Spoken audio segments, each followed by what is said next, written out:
কালকে একটা প্রোগ্রাম আছে, ওখানে যাইতে হইব। এমপি মন্ত্রী আবু বড় ভাই যাইতে গেছে, পোলাপান লাগবো। আপাতত 50টা পোলাপান দিন লাগবো, নয়তো আমার প্রেস্টিজ থাকতো না। কেমনে ম্যানেজ করে লাগে ম্যানেজ কর। আরে লোক আছে, লোক সমস্যা না, কইলে সবকে যাবো কাউকে, লোক সমস্যা না। টাকা পয়সা কোনো সমস্যা না, টাকা পয়সা কার করে লাগে আমি দিব, লোক লাগবো। আপনি লোক পাবো, কইলেই লোক যাব, লোক কোনো সমস্যা না। ওখানে মিছিল মিটিং লোক লাগে, কইলে 50টা একটা লোক দূর ফেরে বাইরে করে, কইলেই হবো, লোক যাব। আমার চিনে না এরকম কোনো লোক আছে এই এলাকাতে? আমার নিজে কোনো নেতা আছে? ঠিক আছে, কালকে সকাল 10টায় লোক বা করে দেব। কয়টা বেরি কি কি লাগে, কেটা কি খায়, খালি কবি আমার লোক লাগবো তাও। আচ্ছা ঠিক আছে, লোক যাতে আহে, লোক না এলে আবার এই প্রোগ্রাম হইতো না। আজকে তাহলে একটা কই থুই দিয়েছে, বলে আমার লাগবো।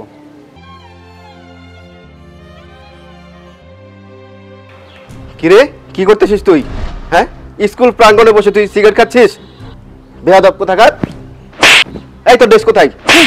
বেয়াদব ছেলে, তোদেরকে মানুষ করতে পারলাম না আমি। মাস্টার, কাজটা ঠিক করলি না।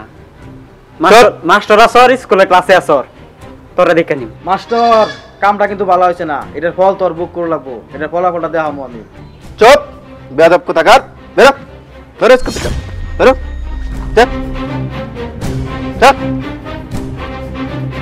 মাস্টার, তোর খবর আছে, তুই মানুষ চিনস নাই, তোর স্কুলতে যাই করবো, তোর খবর আছে।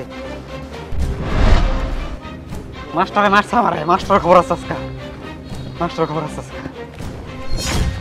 কই যে মাস্টার? এই মাস্টার, এই তোর খবর আছে, এই হ্যাঁ তোর খবর আছে।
আপনার ছেলে যে কাজ করছে মাস্টারের কাছ থেকে সব আমি শুনছি।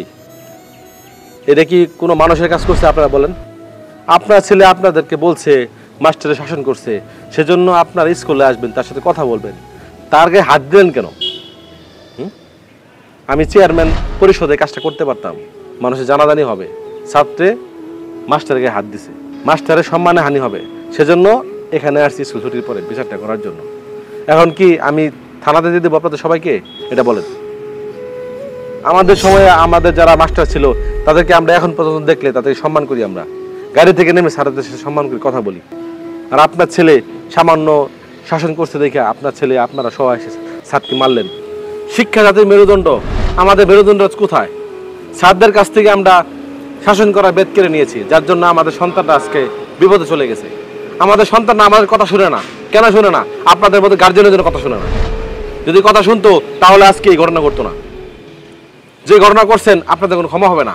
আপনাদের একটাই অপরাধ, স্যারের গায়ে আপনার হাত তুলছেন, সেটার জন্য আপনাদেরকে আমি ফোন দিয়েছি থানায়, পুলিশ আসতেছে, আপনাদেরকে পুলিশ শিক্ষা দিয়ে দেবো আমি। কথা বুঝতে পারছেন? আর কোনো কথা চলবে না, যা করা লাগে আমি স্যারের জন্য করব। আপনার ছেলে যে কাজটা করছে এই কাজের জন্য শাস্তি একটাই, পুলিশের কাছে দিয়ে দেই। স্যার আপনি কি বলেন? থাক থাক চেয়ারম্যান সাহেব, পুলিশ দিতে হবে না, ওর ফিউচারের সমস্যা হবে। আমি চাই না ওর ফিউচার নষ্ট হোক, আপনি ক্ষমা করে দেন। যার কথা শুনে আপনারা স্যারের গায়ে হাত তুলছেন, সেই স্যার আপনার সন্তানের ভবিষ্যতের কথা চিন্তা করে পুলিশের হাতে দিচ্ছে না। চেয়ারম্যান সাহেব, আসলে আমরা ভুল করছি, চেয়ারম্যান সাহেব আমাকে মাফ করে দিন। এই যা মাফ যা মাফ স্যার, স্যার ক্ষমা করে দেন স্যার। স্যার, স্যার ভুল হয়েছে স্যার, স্যার ক্ষমা করে দেন আমার।